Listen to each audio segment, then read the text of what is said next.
अभी वर्तमान आमदार ये बता रहे हैं कि 3,000 रुपए 1,500 रुपए महीने दिलवाया करके, वो पैसा उन्होंने नहीं दिलवाया क्योंकि वो तो सरकार में है ही नहीं। सही बोला।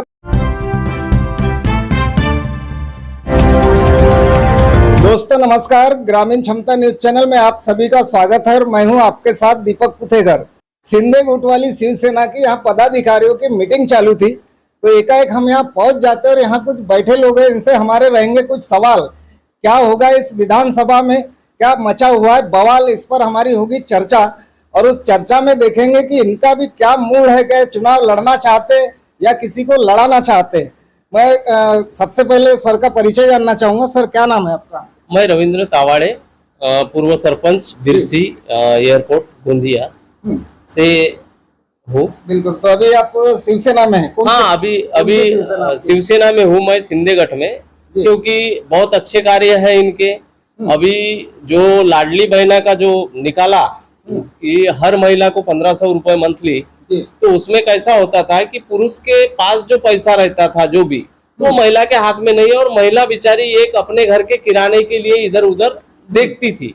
तो वो एक यानी सही में लाडली बहना योजना जो एकनाथ जी शिंदे ने निकाला है महिला सशक्तिकरण के लिए, महिला सशक्तिकरण के लिए, तो वो महिला को अभी चिंता उसकी हट गई है कि मेरा किराना कहाँ से आएगा। तो ये बहुत ही सुंदर योजना है उनकी। सर ये योजना तो बहुत बढ़िया है, महिलाओं को भी ठीक लग रही है, लेकिन अगर एजुकेशन और स्वास्थ्य की दृष्टि से हम देखते हैं तो लाडली बहना के जो बच्चे हैं उनको एक शानदार स्कूल मिल रहा है क्या? शानदार उनको कोई स्वास्थ्य सुविधा मिल रही है क्या? मेडिकल और स्कूल के बारे में क्या बोलना चाहेंगे आप?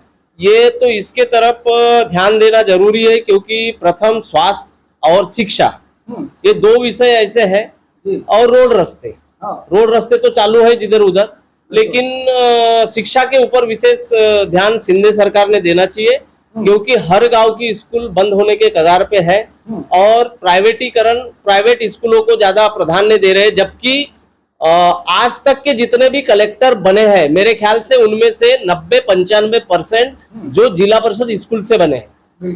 तो आज उसको फिर से उसी ताकत के साथ सिंधे सरकार ने स्कूलों को खड़ा करना चाहिए। और जो आरोग्य की बात है, आपको लगता नहीं सर कि प्राइवेट स्कूलों पे ज्यादा ध्यान दिया जा रहा है और सरकारी स्कूल के तरफ जैसा 4 क्लास टीचर 1 या 2?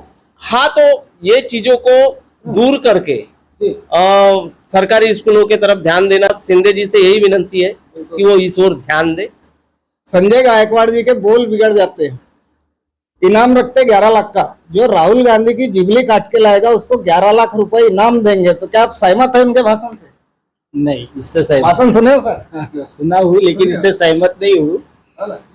कैसा लगा आपको ये भाषण? ठीक है क्या? ये भाषण तो गलत है, और इस तरह की उग्र बातें किसी भी राजनेता को शोभा नहीं देती। और ये कि वो एनडीए का असर तो नहीं हो रहा है, मोदी जी अमित शाह का असर तो नहीं हो रहा है बोला आपकी शिवसेना पे? नहीं, हमारी तो एकनाथ जी वाली है। ऐसे राहुल गांधी की जो जवान काट के लाएगा, मैं उसको 11 लाख का इनाम दूंगा। क्या बोला? ऐसे राहुल गांधी की जो जवान काट के लाएगा, मैं उसको 11 लाख का इनाम दूंगा। स्टेटमेंट किया है कि हम भारत में का रिजर्वेशन खत्म करेंगे। पेट में मैल था, आज उनके मुंह से वो बाहर वापर आया है।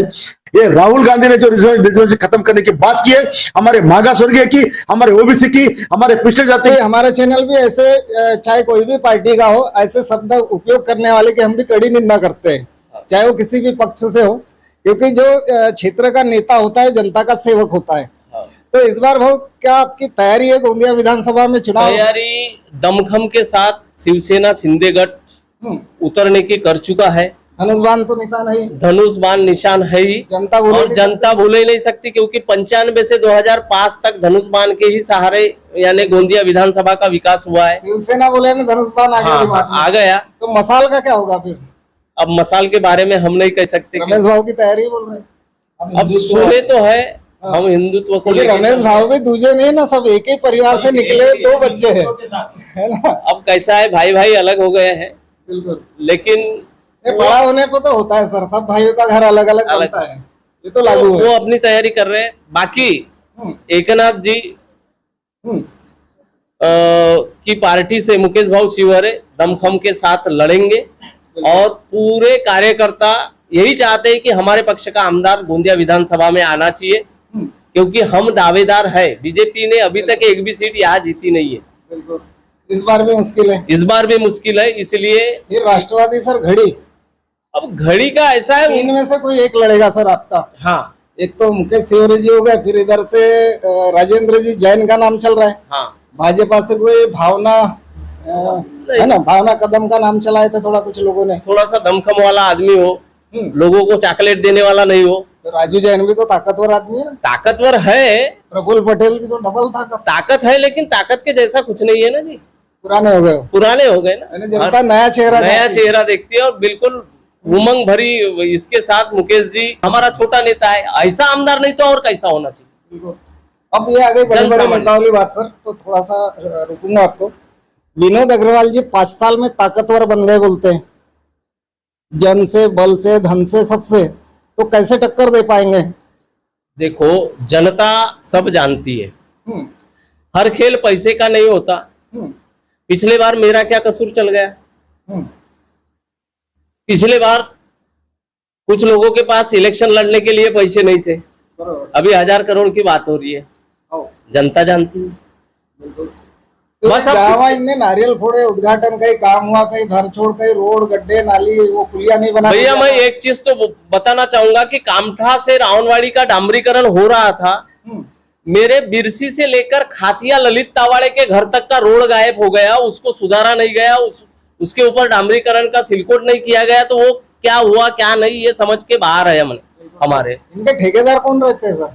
अब इन्हीं के लोग रहते होंगे, कार्यकर्ता रहते होंगे, या इनके कोई खास। नल जल योजना, पानी टंकी वगैरह तो खड़ी हो गई सब गाँव में। कैसा है भैया पानी कब आएगा तो सर?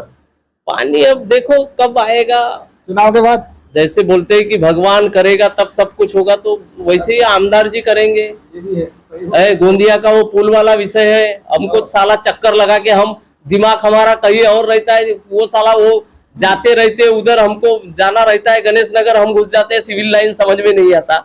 पिछले बार विनोद भाव के राजयोग थे। हाँ, ये बोलना पड़ेगा, नहीं तो निर्दलीय गोंदिया से कोई जीता नहीं कोई था, जीता नहीं, है ना। बराबर। तो इस बार राजयोग साथ दे रहा है क्या? जो जितने लोग जुड़े थे उतने रहेंगे क्या उनके साथ इस बार?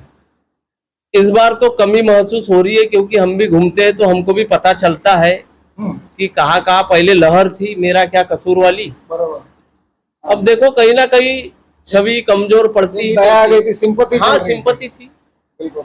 और गोपाल दास जी के खिलाफ लोगों का थोड़ा सा सोचने का, क्योंकि 15 साल उनको 25 साल हो गए थे, वो रहता है ये 10-15 साल मैं भी भुगत भोगी हूँ, 15 साल सरपंच रहा बिरसी का, 16वें साल बोले भैया अब नया चेहरा चाहिए, वो मानसिकता लोगों की बदल नए चेहरे में 2 नाम चल रहे हैं पूरे क्षेत्र में। हम जहाँ भी जो साप्ताहिक बाजार में जाते हैं तो लोगों से मिलते हैं। हाँ। तो मुकेश सिंह जी एक हो जाते फ्रेश, हाँ, और दूसरा एक सोनू कुथे का नाम चल रहा है। दोनों तो सोनू- शिवसेना से है। तो सोनू कुथे निर्दलीय का शिवसेना से कैसा रहना चाहिए?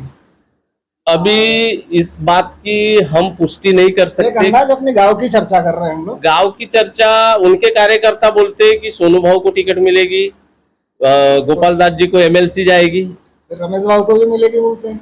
अब सोनू भैया के पिताजी है रमेश भाऊ। तो सोनू भाव तो ना कांग्रेस में गए ना शिवसेना में गए, क्योंकि खबर हमको मुंबई से मिली कि राजू कुथे, रमेश कुथे, इन्होंने शिवसेना में प्रवेश किया है। हाँ, हाँ। तो सोनू भाव को कैसी टिकट? अब ये देखो उनका क्या है उसके बारे इस में। बार की राजनीति किसी को भी समझ में नहीं आ रही कि इस बार लड़ेगा ये- कौन। ये हम जनरली घूमते हैं, मेरा व्यू नहीं, जनता का व्यू बता रहा हूँ। जी अग्रवाल हटाओ वाला लोगों का नारा चल रहा है, बिल्कुल, ये तो हम भी सुन रहे हैं। और शहर हो या ग्रामीण ये सुन रहे हैं कि अग्रवाल हटाओ, और आम जो बहुजन है हो। उन लोगों को। अभी सर 4-5 दिन से सोशल मीडिया पर खूब वायरल हो रहा है घर वापसी। शिंदे जी वापस आने वाले ऐसी चर्चा चल रही है, और एकदम दूसरे ही दिन उद्धव ठाकरे जी का बयान आ जाता है, भाषण देते हैं कि इनको हम फिर से अपने पार्टी में नहीं लेंगे।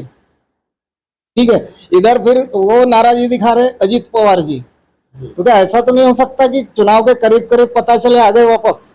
नहीं, जो सत्तारूढ़ पार्टी होती है उसके लिए, उसको खराब करने के लिए लोगों की अटकलें चलती रहती है, क्योंकि उतने बड़े पद पर है और हमारे नेता है शिंदे जी, तो ऐसा गलत डिसीजन नहीं लेंगे, क्योंकि हम हिंदुत्व के ऑलरेडी साथ हैं। पार्टी पूरी उनके हाथ में, हाँ। उनको तो कहीं जाने की जरूरत और नहीं है। हिंदुत्व से जुड़े हैं ना। बिल्कुल। तो और अजीत पवार का क्या फिर?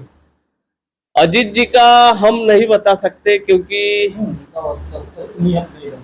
हमारे इधर भी उनका उतना कुछ दिख नहीं रहा है। गोंदिया में अब देखो बड़े दिग्गज जिनको बोलते हैं बड़ा जहाज, वो प्रफुल्ल भाई पटेल। हमारे चैनल के माध्यम से एक संदेश दे दो जनता को, मतदाताओं को यही संदेश देना चाहूंगा कि अभी वर्तमान आमदार ये बता रहे कि 3,000 रुपए 1,500 रुपए महीने दिलवाया करके, वो पैसा उन्होंने नहीं दिलवाया क्योंकि वो तो सरकार में है ही नहीं। सही बोले, बोर्ड लगे बड़े 3,000 वो स्वतंत्र उम्मीदवार है और वो कैसे लोगों के खाते में पैसे डाल सकते? ये काम अभी की सरकार ने माननीय एकनाथ जी शिंदे, फडणवीस जी और अजित पवार, ये इनकी सरकार ने किया है। और उसमें सबसे ज्यादा श्रेय अगर देना चाहेंगे तो हमारे मुख्यमंत्री की सोच को देना चाहेंगे, एकनाथ जी शिंदे को, जिन्होंने हमारे लाडली बहनों को 1,500 रुपए। विनोद अग्रवाल जी अंदर से अपने आप को बीजेपी वाला मानते होंगे ना, और बीजेपी वाले तो है, यानी बीजेपी मानना और रहना। देखो कैसा होता है कि खुद का बेटा और दत्तक लिया बेटा, इसमें फर्क है। अब ये बताते हैं हम दत्तक है करके, क्या पता। आने के बाद में अगर चलो मान के चलो कांग्रेस पार्टी आ गई तो इसलिए अपना समर्थन किसको देगी? सवाल ये आता है ना, समर्थन आता है। हिंदुत्व से जुड़े हुए हैं लोग, इसलिए चाहते हैं कि हमारे माननीय श्री मुकेश जी सिवरे को ही टिकट मिलना चाहिए। तो परिचय बता दीजिए। मेरा नाम धनंजय हरिखेड़ है, मैं कामठा परसवाड़ा से हूँ और मेरा मानना है कि मुकेश जी सिवरे को ही टिकट देना चाहिए। यहाँ का युवा है, उसको कमाने के लिए शहर न जाना पड़े, वो यही सक्षम हो और अपने देश को सक्षम बने। चलो लाडला भाई भी योजना आ जाएगी। भैया कहाँ से आप? मैं पांजा से तालुका उप प्रमुख। क्या नाम है? जितेंद्र घनश्याम लिल्लारे। सर मेरा नाम विश्वेश्वर लिल्लारे है और मैं कामठा से हूँ। कुछ समिति में है आप? जी हाँ। अच्छा। शिवसेना में मैं अभी मेरा रिसेंटली ज्वाइन हुआ है। अभी तक मैं राजनीति में इतना एक्टिव नहीं था, परंतु ये जो हालात चल रहे हैं, अभी तो जरूरत है युवाओं की, तो इसी समय में मुकेश भैया से मेरी बात हुई थी। मुकेश भैया ने हमको गाइड किया। मेरा नाम गुलशन कुमरे है, मैं निवासी कामटा हूँ और मैं उप प्रमुख तालुका कामटा का हूँ। जय महाराष्ट्र। मैं दीपांशु वेकर, विधानसभा उप संगठक गोंदिया। मैं कामटा से हूँ, गुड्डू चौधरी। मैं शिवसेना से बहुत दिनों से जुड़ा हुआ हूँ। अच्छा। और मैं चाहता हूँ कि हमारे मुकेश जी सिवारे विधानसभा चुनाव लड़े। यहाँ जो तावाड़े जी भूतपूर्व सरपंच है, उनके यहाँ ये जो मीटिंग हुआ है और इन्होंने ठान लिया है कि इस बार शिवसेना को ही लड़ाया जाए और शिवसेना से मुकेश सिवरे ही एक ऐसा योग्य उम्मीदवार लग रहा है इनको कि उनके पीछे कंधे से कंधा मिलाकर उनके साथ में रहने की इन्हें तैयारी कर लिया है। और अब आगे देखेंगे कि यहाँ का गठबंधन क्या बोलता है और गठबंधन किसको टिकट फाइनल करता है। देखते रहिए दोस्तों हमारा न्यूज चैनल। मिलते हैं अगले वीडियो में, तब तक के लिए नमस्कार।